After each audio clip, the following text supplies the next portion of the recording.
Where's your guitar? I set it aside.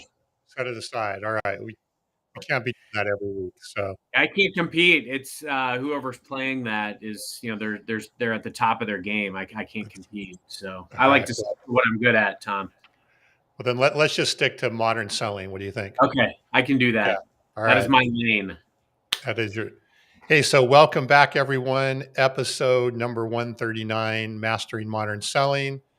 You just have Carson and myself today. Brandon, it is Brandon's birthday today. And he is celebrating with the family. So we're letting him off the hook for today. But that doesn't mean we're not going to have a kick-ass show. We are going to talk, and aloha to Bob. I hope Bob doesn't just leave right away as soon as we Yeah, tell we're him. going to talk about Bob's favorite topic today. That's right. Bob's favorite topic is mastering modern selling in the AI world. And actually, I think this is. I'm really looking forward to this, Carson, because I think this is going to be a practical. So I hope a practical sort of hands-on episode. You've been, and correct me if I'm wrong, you've been teaching and working with different sales teams within Microsoft on how to apply AI at different points in the sales cycle. Yeah. All the way through. Yeah, it's interesting. I actually had a conversation recently where, our larger commercial business is looking at automating some of the things that I've been doing for years and leveraging AI agents to do some of the things that I've been doing for years so that we can globalize my process, which I don't know, it makes me feel all warm and fuzzy inside. But yeah, I mean, I think where we're looking to continue to learn and where we are already learning is, how can I master leveraging AI at every step of the process, whether it's prospecting, whether it's a customer ghosted me, what do I say? How do I get a response? But keeping the human element at the heart.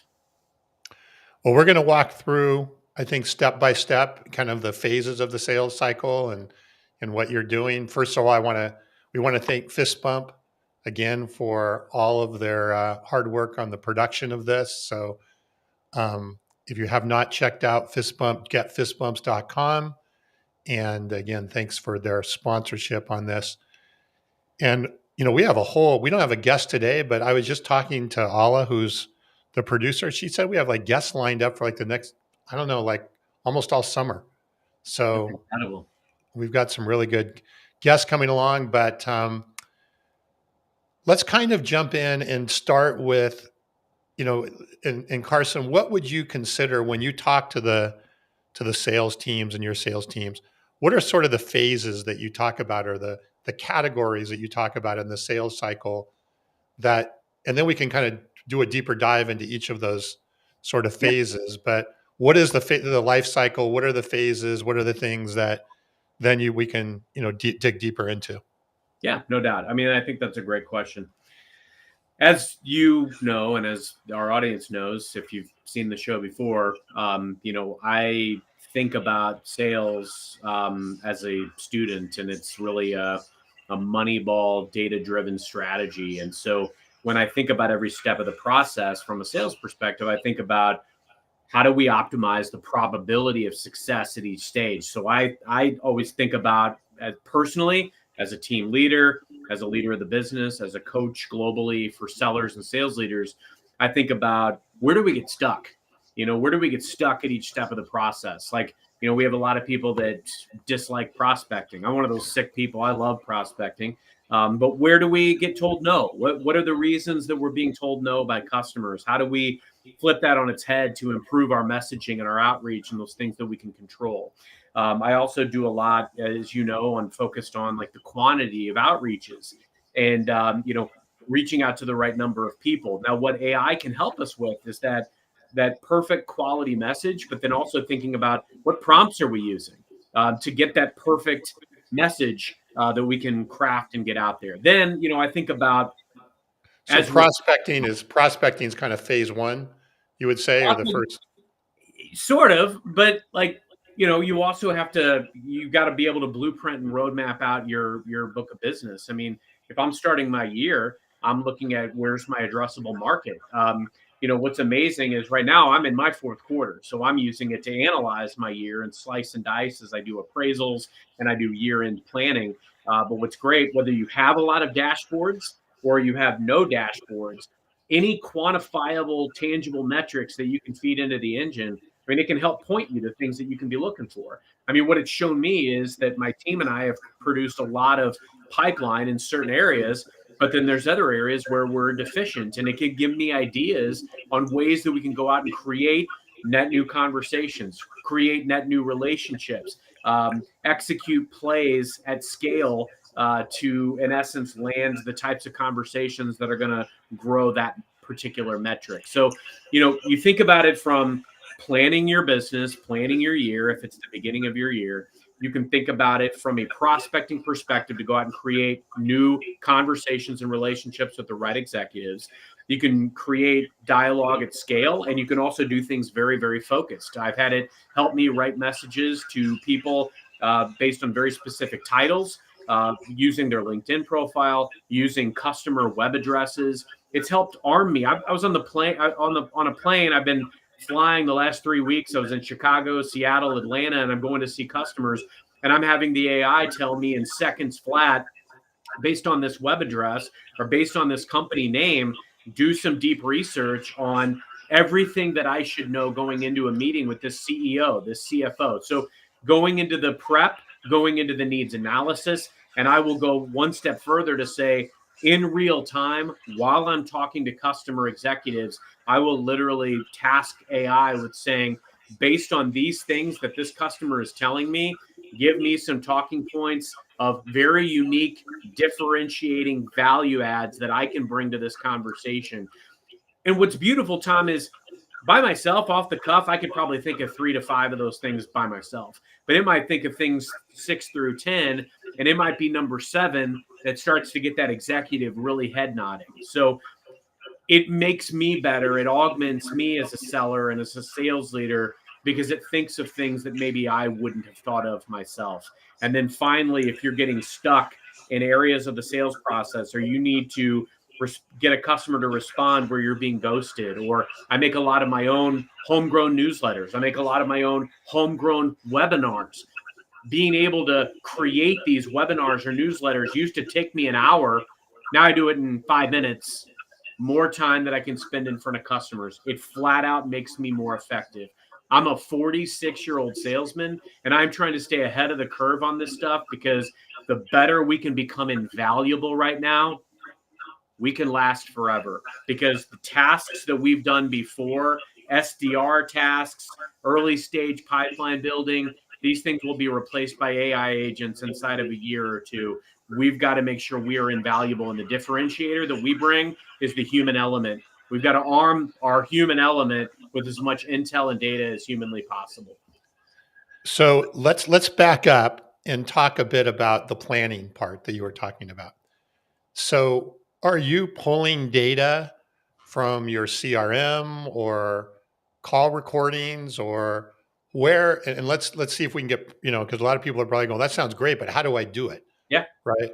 Where do I get the data? And then what tools are you using to analyze that data just to kind of, come up with that planning or that blueprint? Internal facing. And again, I think everybody knows I work for Microsoft. So this isn't an endorsement. I do use Microsoft Copilot for the internal stuff, and for any external facing stuff, or whatever touches the outside world, I'm using ChatGPT, and I've got 4.0 that I'm leveraging today. And I will do deep research on customers. I will pump my own dashboards and Excel sheets, or the export of a Power BI dashboard that I may have internally, and I will pump that into my Copilot, and I will say, draw conclusions based on, where I am most deficient around driving pipeline. Or, we have goals to be at 200 to 400% of qualified pipe across different solution areas. So a lot of times, Tom, what I will do is, write me a more robust plan of what I need to do to land more XYZ product or solution. And what it does is it helps you shore up the process. Because here, Numbers are not an absolute. They're not who you are. They are a barometer of how successful your They're the process was. measurement, right? They're a measurement of what you're Right. doing. That's What your execution was. So that will point to me, hey, how effective was my execution of driving this widget this year? And if I hit 70% of that number, it wasn't effective. So I need a better platform. What I need to think about, Tom, then, and it bleeds into the next segment. I need to up level my conversation instead of being stuck at the IT director and the procurement lead, which great relationships, we need them. But do I need to up level to the CFO? Do I need to be talking to the chief strategy officer? Do I need to be talking to the board? And then once I realize that, I need to go out and I need to figure out from LinkedIn, okay, who are these people? How do I get their attention? And so that's where I'm leveraging things like ChatGPT as well to help me figure out what is going to land me the meeting with these people. And I'm literally tasking it with prompts like write me an email that will have the maximum open rate for a subject line. They'll give me a subject line that has the maximum open rate. Write me a message body that will have the maximum response rate. Keep it to 2 to 3 sentences. Give me 3 bullet points that are very specifically aligned to the customer's mission based on this web address and based on the name of my organization. And I mean, as you know, in seconds flat, it will pump that out. But the more specific we get with the prompts, and the more I think about it from a probability lens, I had a very seasoned seller, reach out to me earlier today based on an email that I took that she and her team had put together. And I ran it through these engines, massaged it, put my personal touch on it because AI is not the final editor, ladies and gentlemen. But I put my personal touch on it, shortened it, buttoned it up. AI helped me write the subject line, and it helped me write a couple of bullet points. And I sent it out to 600 people that were leads that we had captured and responses out the wazoo. But she asked me, like, how did you do this? Like, and how did you do it so quickly? That's how AI helped me. So, boy, lots of questions, trying to figure out where the best place to start.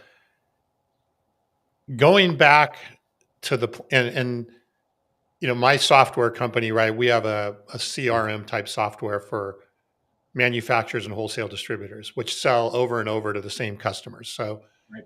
we have built in a lot of AI that allows them to look at past purchases from customers and looking at the product categories or even the SKUs that customers are purchasing. What SKUs do tend to be purchased together? What categories are they missing? Is there a cross-sell or upsell opportunity, right, that maybe they didn't see in that organization? Is there different divisions or departments that they didn't even know existed? And it really opens up some of that white space, if you will. I assume even though you're not selling, I mean, you have a lot of SKUs, right? Microsoft certainly has a lot of SKUs. It's not maybe hundreds of thousands, but it could be thousands of SKUs that you're selling. Does it open up that door as well to you to say, hey, here's that upsell and cross sell opportunity as well? So, as you can imagine, and frankly, it's funny, this wasn't the case 10 years ago. I've been in the account team unit for most of my time at Microsoft. And, we went from managing a lot of things off Excel spreadsheets that we would hope would get updated on a daily basis to now real time Power BI dashboards. But it will point you to the addressable market. There isn't cohesion across all the systems yet. Like, we have one system that will show you your marketing insights, and there's customers that might have downloaded a white paper, and then you've got others that will show, like you just described, Tom, digital signals that will say, hey, this person has this SKU, or we see usage of this, which tends to lead to purchase of this. And so it can be some of those signals. But frankly, it's very similar, Tom, to what we talk about on this show about when you set up your personalized sales navigator feed, what are the things that we react and respond to? Bob made a great comment. You're right, Bob. I mean, it's not entirely data driven. There is an art involved in all of this. And when you think about the art, like if I see on Sales Navigator, there's a net new chief marketing officer at XYZ company, I'm reaching out to that person immediately, and I'm going to earn my way in the room. What AI is helping me do is write the perfect message to that person, scan their LinkedIn profile, scan their company's profile, scan news alerts and things like that, and company reports in seconds flat. That's why it's making my message even better than ever before. So whereas I might have had a 50% chance before that I could get the customer to respond, now it goes up to 60%. Um, Putting the odds in your favor is the key element. So, yes, there are these signals that we can react and respond to.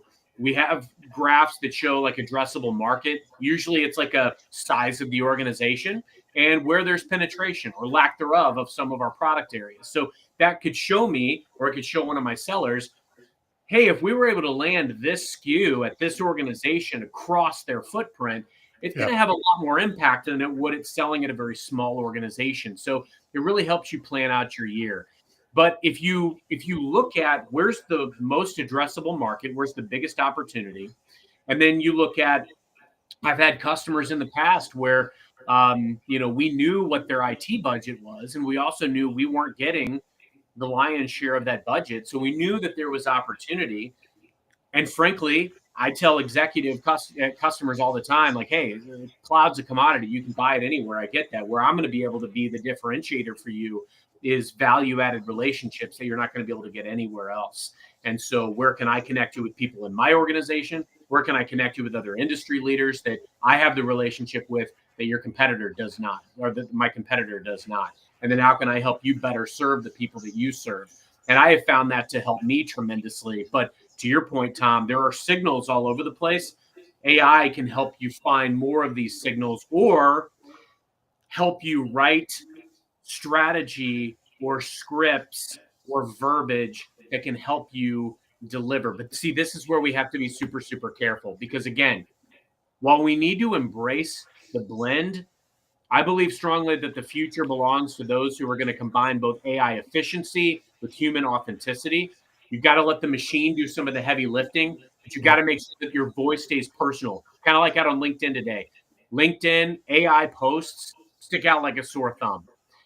You've got to make sure that your content, your voice is still authentic, and then you can still walk the talk when it comes to talking to customers. And then furthermore, being the final editor. AI can draft all this stuff.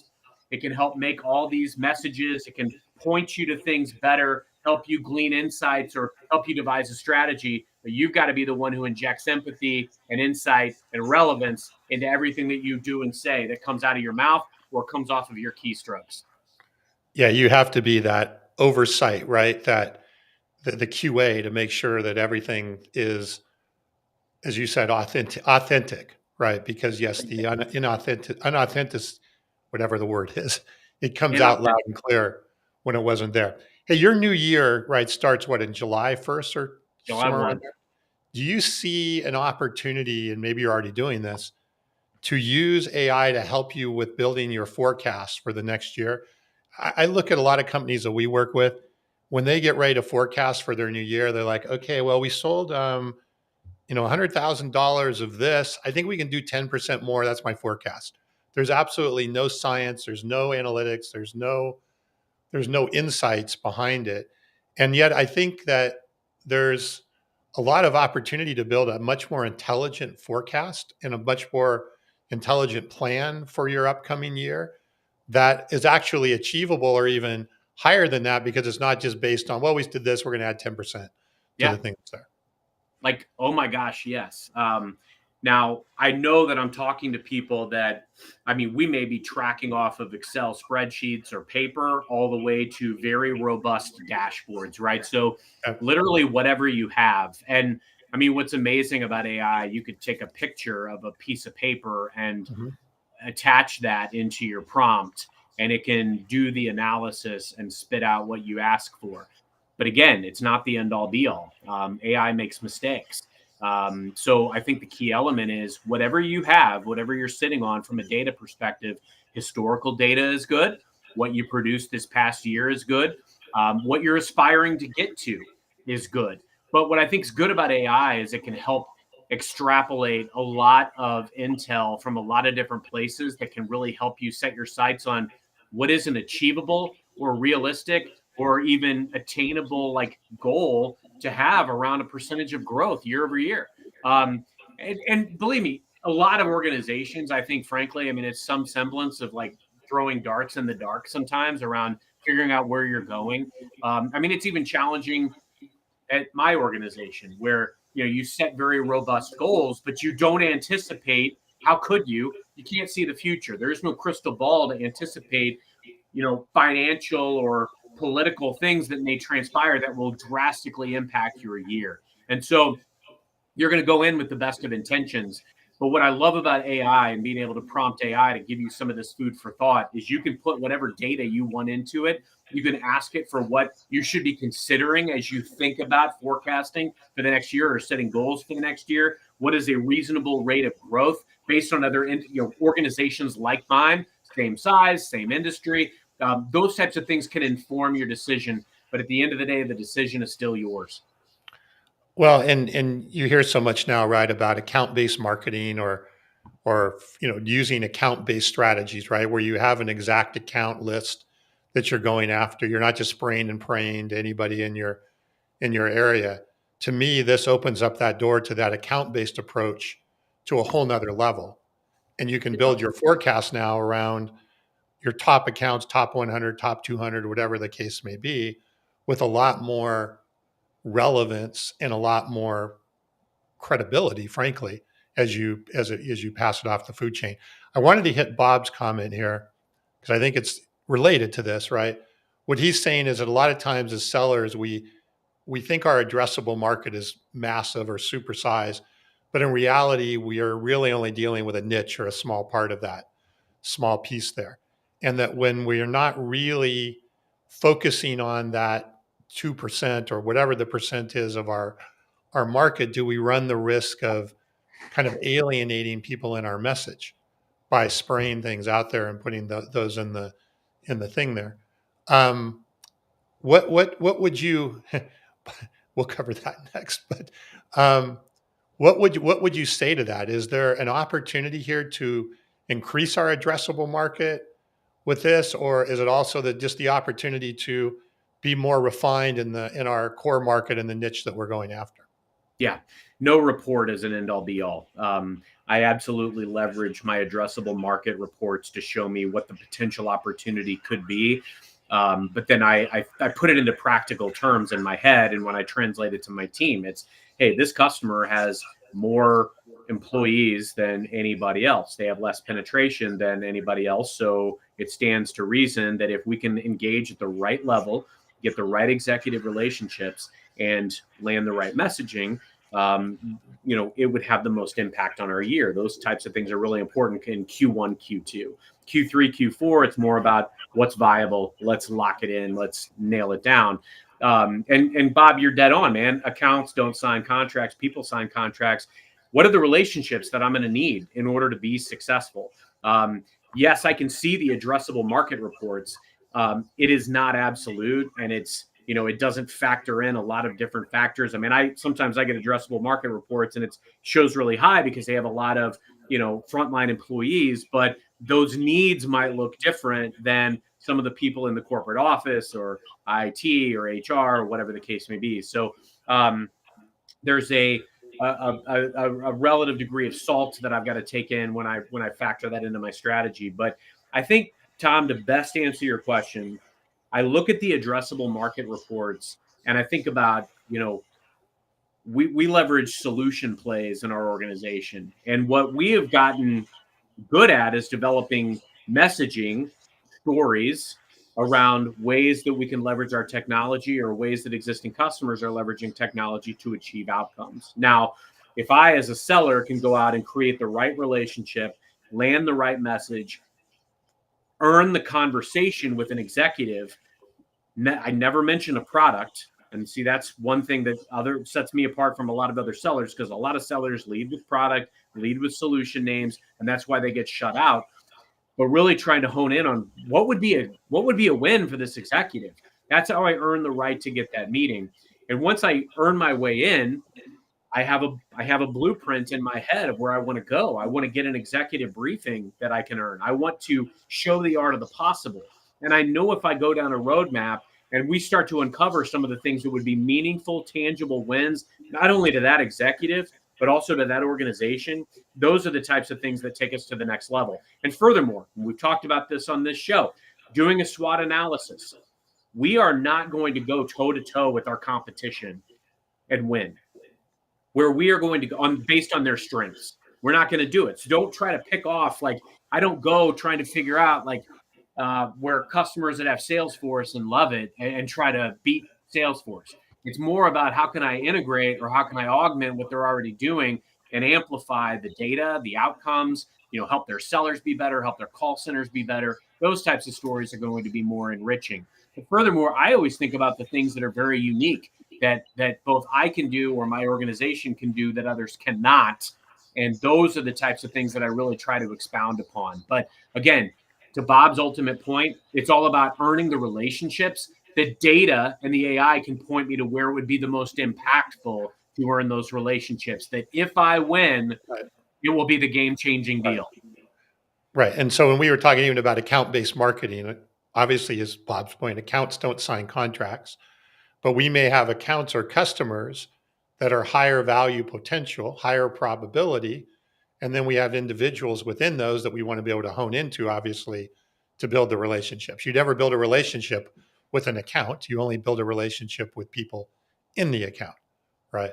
But some accounts may be more richer or have more potential than others.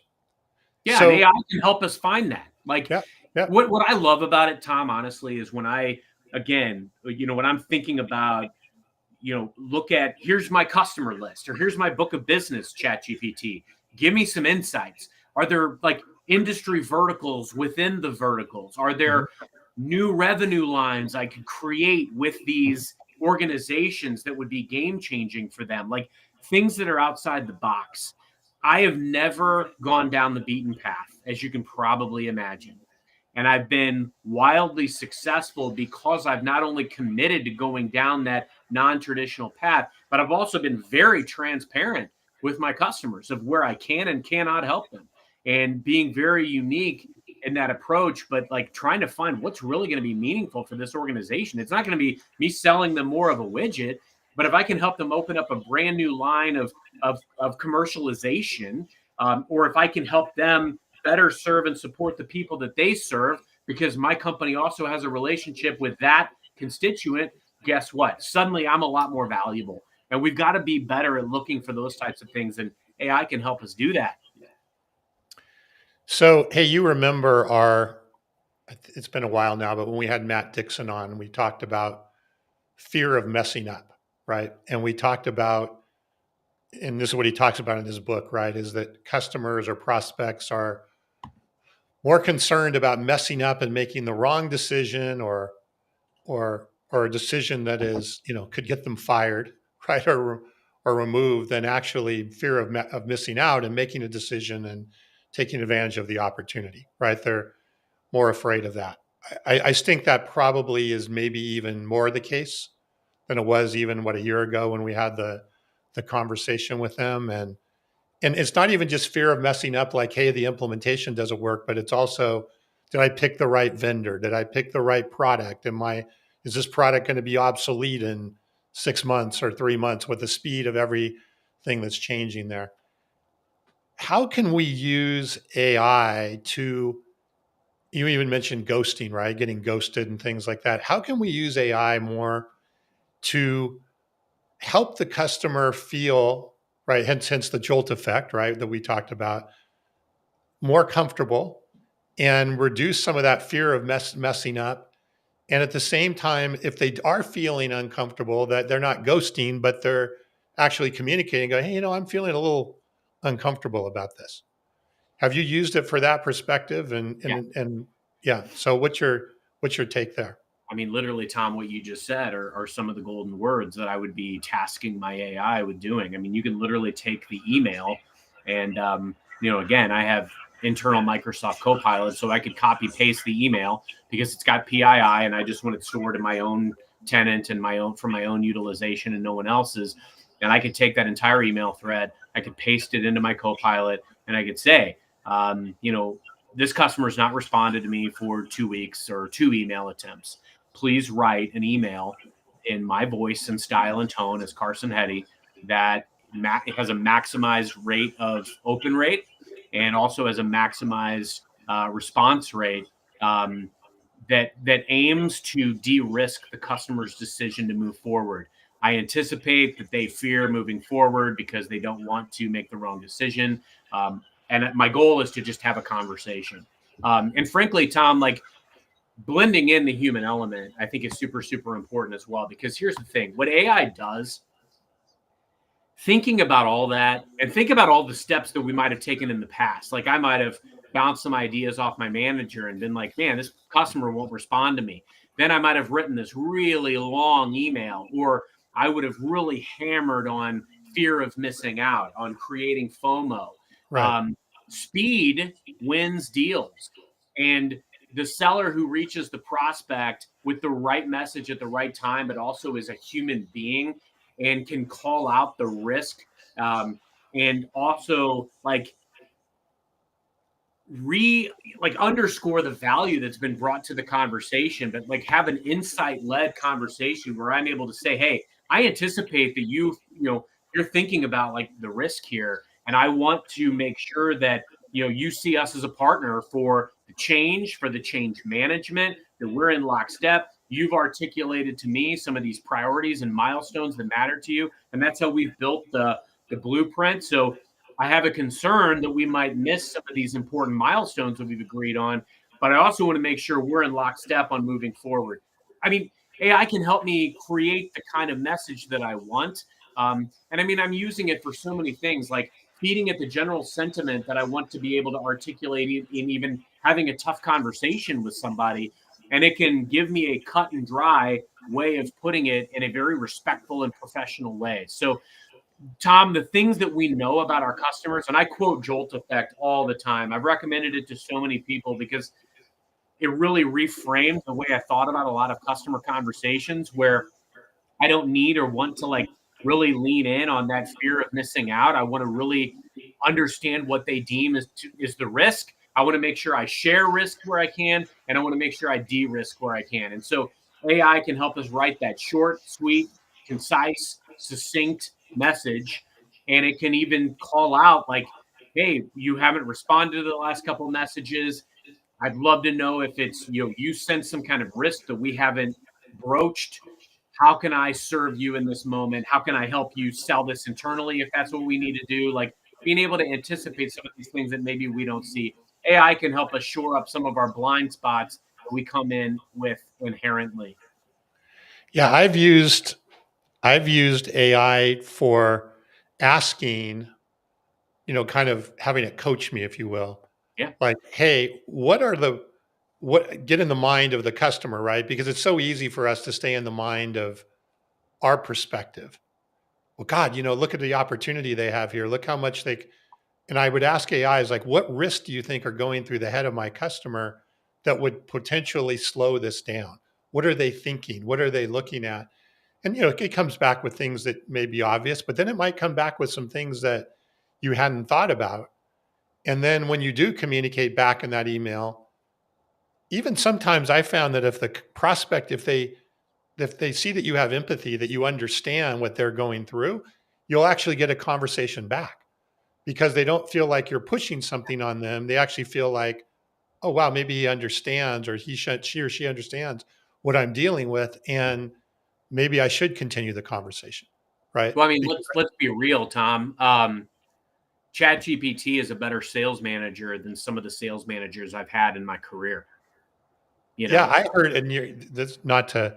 I heard, is it Sergey, the founder of Google, or one of the co-founders of Google? I heard him on a podcast. He said the I AI is a better manager than I will ever be in terms of how I actually go about and communicate with people and tell them what to do and all that kind of stuff, which I found really interesting. I really hadn't thought about it from that perspective. well, and Bob, again, you asked a very intriguing question, and I go back to some of our prior conversations too, where I know Bob has talked about the alligator skin that we develop as sellers, having been in the trenches and gone through some of these experiences. When a seller asks AI to do some of these things, are they really learning? Are they becoming a better seller? Or are they just skipping steps? We have to be careful with that. We have to be careful with that as sales leaders who are trying to create a sales culture. Um, I'm very cognizant that the biggest value that I often bring my team is whether I won or lost the deal or whatever happened with the situation, I'm able to coach and guide my team because I've seen almost everything that they encounter before. I've been there before, so I can come in and help them see around corners better as a result of my experiences. But in this new reality, people's experiences are going to be different. And again, we have to find the right balance of the efficiency that we can get from AI arming us with data. I mean, my gosh, I came up in a time where to write essays in school, I had to go to the library and look at microfilm, right? If I told my teenager that, she wouldn't know what the heck I was talking about, right? Um, we're in an era, we're in a world where I don't know what jobs are going to exist when my kids go away to school. They're going to be very different. I don't know what the sales role is going to look like in the future. I think a lot of these early stage pipeline generating conversations or the reactive, responsive, like seller answering the phone. I've seen what AI agents can do, and even answering the phone and talking to customers and generating pipeline, making outbound phone calls, touching customers in ways that a lot of SDRs were doing before. I've seen that, but I will tell you that as a sales leader, I don't feel any insecurity at all in what's transpiring because I know the value that my experience has. So I encourage sellers and sales leaders to do the work, have AI be a coach, be a guide, but it ain't the end all be all. It's not a silver bullet. It can't write you an email that is perfect for customers. And guess what? Sometimes the AI goes down. Like, have you ever gone out there to the page and it didn't work? You know, gun to your head, are you able to deliver and execute? So you got to be prepared. Use it as a guide, not a crutch. And I do think that the more that we can help our sellers and the next generation of sales professionals actually go out and do the work, they're going to earn their stripes and they're going to be a heck of a lot more valuable in the workplace going forward. If not, we're doing them a serious disservice. Hey, what tool, when you use Copilot, are you using the one that's in Teams? Or I know there's like a Copilot now in Teams. There's one I think now in Outlook that you can use. Is that the ones you're using for the internal stuff, or is there Yeah, I a? mean, I think it's like 86 of them now, right? I mean, they're Yeah, in yeah, literally every area of our platform, yeah, whether it's like PowerPoint, Word, Excel. yeah, yeah, I'm using them all. The one I use predominantly, I mean, again, is probably when I go into like my Bing search. There's a free engine, and then there's also the one that I leverage inside of my Teams. Because my one in Teams will have access to everything in my CRM, everything in my LinkedIn, everything in my Outlook, and it can pull from transcripts, it can pull from documents, pull from intranet, which is what's super powerful, right? Because if I'm needing to craft and concoct something that professionally and holistically articulates the value proposition of my team, my organization, my bag of tricks, that's going to be able to do it very effectively. And sometimes, honestly, Tom, I'll use both. I'll use the best of both worlds to craft my final destination. And it's like, honestly, it's one of those things like you put a few different heads together, you get a better output. So my yeah. head plus a couple of different AI engines, I can come up with something better than what I would have created by myself, and I can do it quicker. Yep, totally. So, how are you as you're coaching people on this and talking people? How are you finding that people are reacting? Are they scared? Are they embracing it? What are the yeah buts, or what are you seeing? I don't know that I see a lot of scared. I mean, I do see like people's trepidation on like, wow, how much AI is able to do, how fast it's been able to do some of the things that it does. I mean, I was in Chicago at a conference a few weeks ago and, watching a CVP of our AI apps present to some of our biggest customers in the world. And I was asked to come in and present to these folks because of my kind of my role in the sales community, not because of my role today at Microsoft, because I've worked with not the nonprofit team, but I was flown in by the commercial team and being able to see like the stuff is here. It's happening. It's happening very quickly. I think when I talk to sellers, both in my company and outside of my company, it's like, wow, this stuff has been able to do this very quickly. Wow, it's amazing what it's able to do and what it's able to touch at scale, like how many cold calls it can make. I mean, I used to run a call center where I'd have 200 people smiling and dialing, pounding the phones. And I mean, they might have dialed 100 people a day per person. And AI can do that in seconds, right? I mean, it's mind blowing what it can do. And frankly, for some of the functionality or functions, especially if you're not touching a customer at all today, like if it's a SMB prospect or it's unmanaged or it's somebody who left us or we're trying to win back and we're just trying to get a conversation. I mean, it could absolutely generate a signal quicker than any person could ever do. And so I think that's where a lot of us are scratching our head like of, hey, what's possible? How are AI agents going to be impacting and influencing our business in the coming year? What functions will it take away? Some of that I welcome, and some of that I think sellers welcome. I mean, if it can automate my pipeline hygiene, which was one of my Achilles heels when I was a seller, because I was back to back hitting meetings. I'd drive up north in the morning and I would like drive south throughout the day and hit 10 customers, right? So I didn't have a lot of time for some of the pipeline CRM maintenance to automate some of that stuff, to glean insights from transcripts, to use transcripts today to write my follow-up emails to my customers better than I ever would have been able to do before. That excites me, and I think that excites sellers. So I think it's kind of like a wary, hey, what's possible? This is coming fast, but I'm excited to see if it can do this. That's what I'm seeing mostly, Tom. Yeah, I would say that in the people that we work with, the good sellers are loving it because it's taking them and making, the good to great. The sellers that maybe aren't so great are nervous about it, but they should be nervous anyway. So it's like, to me, it's an opportunity, right, for even some of the maybe an average seller to become way above average by embracing those things that are there along the way. So I guess as we kind of wind down today, what would you then say if someone had not done anything with AI, right? They're new or whatever. What would you kind of lay out as the roadmap on how to get started and kind of the priorities of those, to kind of start moving from that, hey, I've used Chat GPT at home to build recipes or whatever, but how do I actually now incorporate this into my business world? Yeah, I mean, my favorite AI use case is writing bedtime stories for my 8-year-old daughter, that incorporate her and her friends and famous characters from movies. No, I think first off, again, it's think outside of the hype. I always like to like zoom out and take a balcony view of everything. You've got to look at your sales process, right? And again, dissecting where maybe you struggle.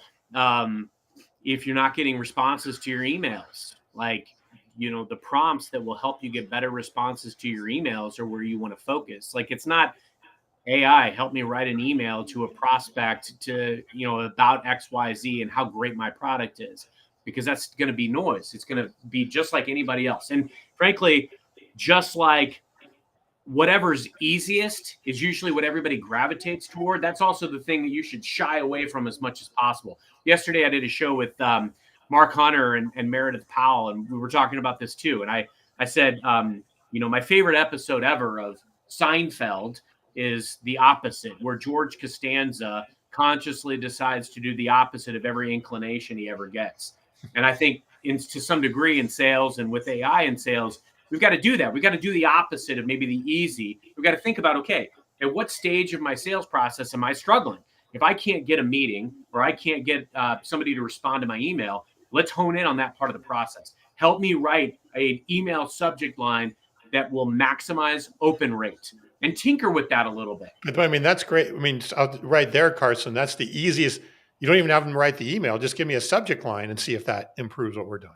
Bingo. What I've also realized, Tom, is like customers, because they get so much noise, they have a short attention span for sellers and for the kind of crap and drivel that we send. Mm-hmm. So you got to be really mindful of that. I will ask my AI engines, write me a 2-sentence email that it gives a compelling reason for this specific person with LinkedIn profile at this particular company with URL to take a meeting with me that's aligned to their mission, or something that they care about as a cause on their LinkedIn profile, in my voice and style and tone, and maybe put a couple bullet points as far as why my company is uniquely positioned for driving that outcome.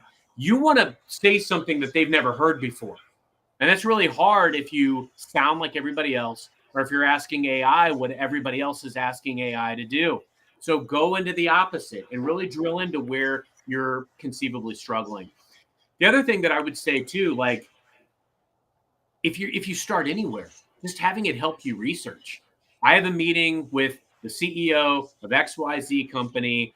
Give me everything I should be thinking about. I work for this company. Throw in your web address if it's not a publicly known organization. Throw in whatever you feel like, the kitchen sink. And again, you're going to refine what the output is.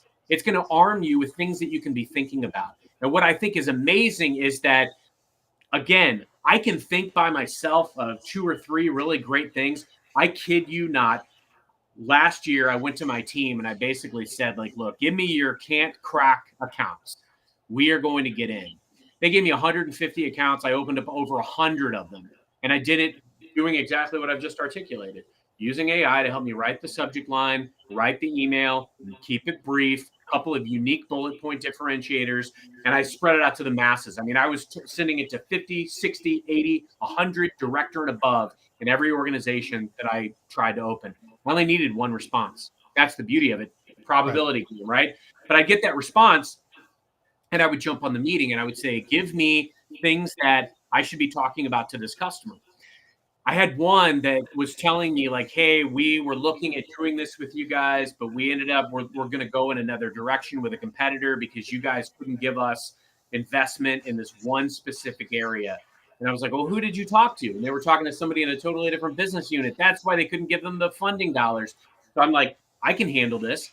And I took this research paper that they had written. I pumped it into my Copilot and said, give me like 5 talking points that'll make me sound brilliant. I mean, these are high level, like we're talking like healthcare things that I had no idea what I was talking about. And I was like, give me like 5 talking points that would articulate why this customer should work with me and with my organization on this. And I kid you not, it was the 5th bullet point that I rattled off. And I mean, I'm reading this stuff on the side and I'm like infusing it into my conversation. It was the 5th bullet point. I never would have thought of it, but you start to get the team's head nod. And I'm like, wow, I'm resonating with this person who is Right. way senior title, very specific niche healthcare need. I'm talking about research things that we could do together. And he's buying what I'm selling. And I'm saying, hey, I know an exact thing that we need to do. We need to get you into this specific program.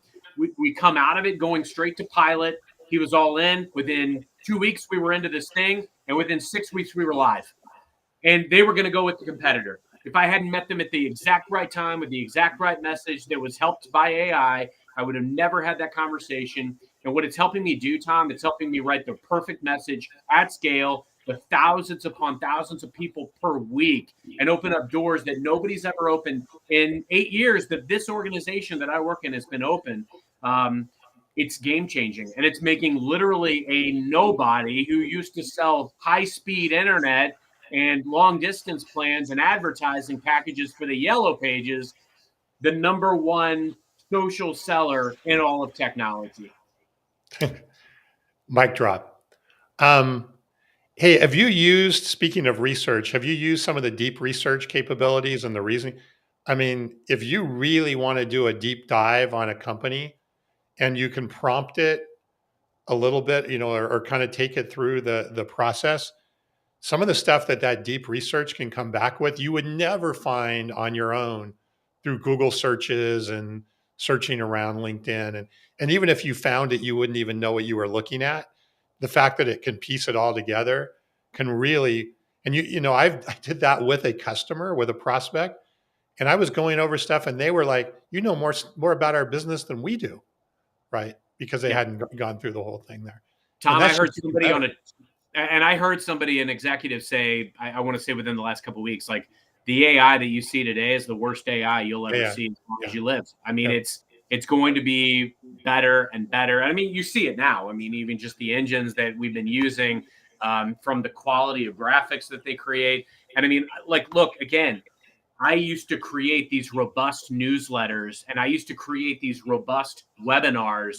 And I mean, I would take an hour or more to write these things, curate these things. I can use AI and do it in literal minutes, creating the graphics, linking, creating a 2 sentence synopsis of each linked event that I put in the newsletter. I can put video content in it, take the transcript from that video content, write a 2 sentence synopsis. Like the ability that it brings you.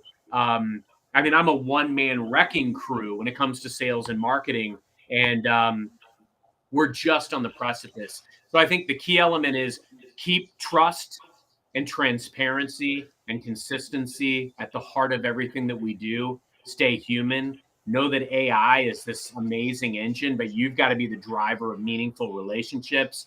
Keep learning, keep evolving, keep thinking about new and unique ways that you're evolving. And like be a part of the community. Like I like to solicit my broader team. I've got like 80 people that touch my customer base, and I have an open chat. And I'm like, share your favorite AI prompt that you use Yep. this week. Yep. Like keep learning, incorporating this stuff into your arsenal. Because remember, speed wins deals. And I mean, this stuff is almost, I literally, I look every day at like, how can this help me at any stage of the sales process that I'm in or I'm stuck? It's like it's like Yep. a super sales manager that I can bounce ideas off of at the end of the day. And it also makes my emails sound a lot smarter. And don't tell anybody, but like I kid you not, I was needing to write this super empathetic like text response to my wife one day, and I was struggling with it. AI helped me, and it was the right response. Let's just put it that way. I won't say anything, I promise. Thank you. You know, what I really wanted to hammer home was something you mentioned earlier. When everybody, if they look at their sales process, has frustration points, right? Areas where they get frustrated, whether it's prospecting, getting new leads, whether it's getting leads to, like I'm just thinking one of the biggest challenges we have, I think, in our sales process is we get people to demos. They're all excited in the demonstration process, and then all of a sudden they go dark for a period of time, for a long period of time, right? So there's this chasm between demo and follow up to actually go into okay, what can we do then how can we get AI to help us alleviate or help us cross that chasm more effectively, right? And all these frustration points of our sales. I mean, go to any sales meeting or your meetings or your team meetings, you can identify where the frustrations are. And that's the place to start, right? Look at how you can interject those in as you work through those frustration points. And what's interesting about it is you're not just doing things that are manipulating the prospect or the customer. You're actually adding value to the customer, which is opening up the door for the conversation. So it's not like you're doing something to figure out how to manipulate them or coerce them into something. You're just giving them value for whatever reason you didn't know or have the wherewithal to do before. Exactly. So They're doing the same stuff, Tom. And you know what's beautiful about this is, I mean, I was literally talking to an executive last week. I was taking notes on some of the things that were high priority for them, big challenges that they were having, and also things that they saw that they might be interested in doing with us over the next 5 years, right? And I'm in real time writing this, feeding it into my Copilot, and just asking it to task me with some like next logical steps. And again, these are things that I can think okay on the fly. I've been doing this 25 years. I'm a pretty good conversationalist, but to even just have that written out, and I was able to take these bullet points that I was being provided by Copilot, put it in the chat that we were having, and then say, "Hey, I'm doing some thinking, and these are some things that I think would be next logical, actionable steps. Would you agree?" And I was able to get them to agree to that in real time. Speed wins deals. yep, Think about before, if I had a great meeting 5 years ago in person with a customer, I might have to schedule something for them to meet one of my partners or my collaborators in 2 weeks. Then that gets rescheduled for some reason. I can do so much now in real time yep, because of AI and technology. yep. So one final question. In a year, What do you think is going to be the biggest impact that AI is having on sales that it's not right now? What is the biggest problem in sales, Tom? Um, I think that the biggest challenge that we have in sales is meaningfully connecting with the right buyers at the right time with the right message. And so I believe strongly that AI will be addressing that exponentially better than it is today, whether it's enhancing the signals that we're getting and the learning that we're getting. I mean, imagine I go into my LinkedIn profile as an example, or my sales navigator, and I immediately get things forced to me of like, hey, this thing happened or that thing happened. That's already happening to a Sure. degree, That's a but form to of the be able signal. to do Yeah. it to a next level, like, Yeah. hey, this executive is talking about AI, you need to reach out to him right now. I think that's where we're going. I agree. I think there'll be way more capability for proactivity versus reactivity. And I think sales to a large degree can be very reactive right now, and you react late, right? And you're now in a situation, I think the opportunity to really have a lot more proactivity and even having conversations well before they're in market, well before that they're in the place of actually making that buying decision. I think that's going to open up the door of the sales role to be what even more consultative than it's ever been. Tom, we are entering the matrix of sales, and I plan to be Neo. Who's Okay. coming with me? All right. Hey, I wanted to thank Paul for the kind comment. He said this is one of the best webinars he's been on in a long time. Thank you, Paul. So thank you. Hopefully everybody got a lot of practical advice out of this. And I think we talked about mastering modern selling in an AI world. That we did, Tom. We delivered. All right. Well, thanks, Carson. Thanks, everybody who jumped in on the comment. Bob, as always, happy birthday to Brandon. I hope he's having a good time. And until next time, that's right. Until next time, Carson. Tom, thank you. Thanks for all our commenters and everybody checking us out today. Until next time, happy modern selling. Have a good week, everyone.